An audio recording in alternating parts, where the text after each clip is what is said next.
जंगल का राजा शेर खान बहुत ही परेशान नजर आ रहा था, जिसकी वजह से उसका बेटा सिम्बा, जो बड़ा ही डरपोक था, वो हर छोटी बात पर डर जाता था। सिम्बा की इस कमजोरी का फायदा उसी जंगल में रहने वाला बाघ उठाता था। वो चोरी छुपे सिम्बा को डराता था और उसे जंगल छोड़कर भाग जाने को कहता था। एक दिन शेर खान सिम्बा से कहता है, अरे सिम्बा, तुम एक शेर के बेटे हो। मेरे बाद तुम्हें इस जंगल का राजा बनना है, पर तुम तो हर एक छोटी बात पर डर जाते हो। अगर ऐसा ही रहा तो तुम्हारी जगह कोई और इस जंगल का राजा बन जाएगा और तुम उसके गुलाम। शेर खान बोल ही रहा था कि सिम्बा उसकी बातों को अनसुना कर देता है और वहां से चला जाता है।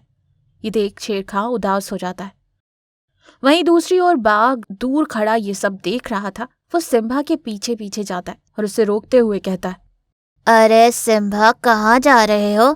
सुना है महाराज तुम्हें जंगल का राजा बनाना चाहते हैं। अगर ऐसा हुआ तो तुम्हारे पिताजी के दुश्मन तुम्हारी जान के दुश्मन बन जाएंगे और जैसे ही तुम राजा बनोगे वो तुम्हें मार डालेंगे।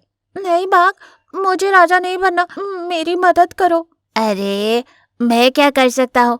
जो भी करना है तुम्हें ही करना है। यहाँ रहकर दुश्मनों के हाथ मारे जाओ या फिर जंगल छोड़कर कहीं दूर चले जाओ, इसका फैसला तुम्हें करना है। ये कहकर बाघ वहां से चला जाता है। वहीं सिम्बा के मन में डर पैदा कर देता है।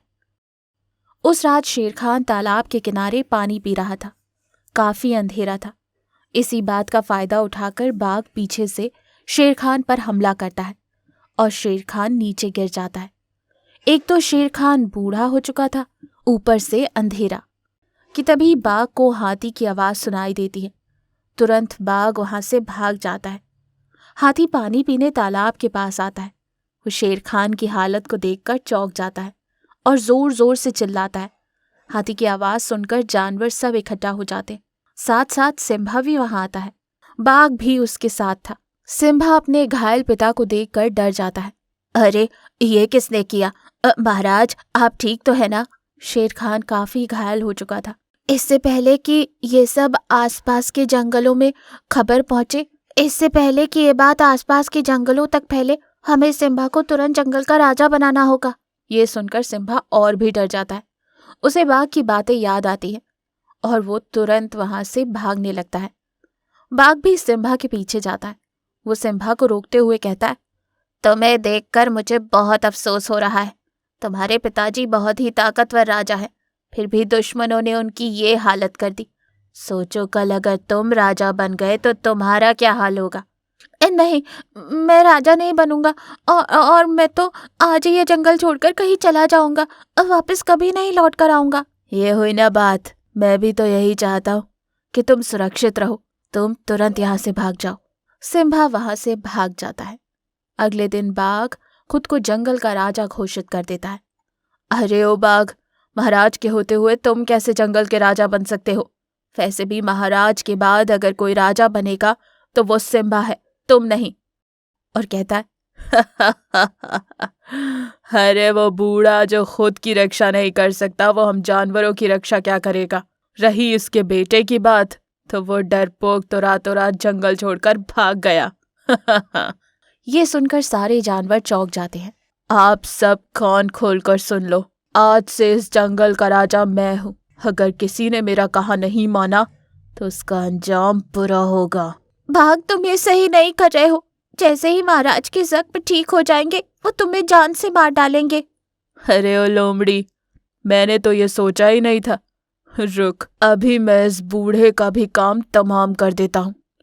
ये कहकर बाघ घायल पड़े शेर खान पर हमला करता है और शेर खान को मार डालता है।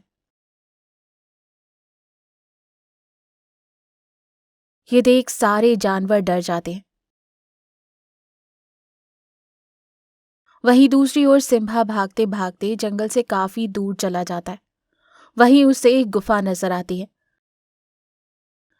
मैं और नहीं भाग सकता, वो यूं सोच ही रहा था कि अचानक गुफा से एक तेज रोशनी आती है। ये देखकर सिम्बा घबरा जाता है और देखते ही देखते वहां एक रंगीन ताज प्रकट होता है। सिम्बा उस ताज के करीब जाता है। जैसे ही वो ताज के करीब जाता है, वो ताज उसके सर पर लग जाता है। ताज सर पर लगते ही सिम्बा एक रंगीन विशाल शेर में बदल जाता है। उसके पास कई सारी अनोखी शक्तियां आ जाती हैं। सिम्बा जोर जोर से दहाड़ मारते हुए वापस जंगल आता है। सिम्बा को देख सारे जानवर चौंक जाते हैं। कौन हो तुम और मेरे जंगल में क्या कर रहे हो? क्या तेरा जंगल? ये जंगल मेरा है और मैं इस जंगल का होने वाला राजा हूँ सिम्बा। मेरे पिता कहाँ हैं? अरे ओ बहरूपिये, तूने क्या समझा है कि तू जो कहेगा हम सुन लेंगे? वो सिम्बा तो एक डरपोक शेर था जो अपने पिता को मुसीबत में छोड़कर भाग गया और उसके बूढ़े पिता को मैंने ही मार डाला। अब इस जंगल का राजा मैं हूँ। तू जा यहाँ से, वापस चला जा जहाँ से आया है। ये सुनकर सिम्बा को बहुत गुस्सा आता है और वो जोर से दहाड़ मारते हुए बाघ पर हमला करता है। दोनों के बीच जमकर लड़ाई होती है। बाघ सिम्बा की ताकत के सामने टिक नहीं पाता और मर जाता है। बाघ के मरते ही सिम्बा अपने रूप में आता है। ये देख हाथी कहता है, ये क्या बहरूपिया नहीं, तुम तो हमारे ही सिम्बा हो जिसने इस दुष्ट बाघ को मारने के लिए ये रूप लिया है। सिम्बा जंगल का राजा बनता है। जंगल में फिर से खुशियां आ जाती हैं। इस कहानी से हमें ये सीख मिलती है कि धोखे से मिली खुशियां ज्यादा दिन तक टिक नहीं पाती।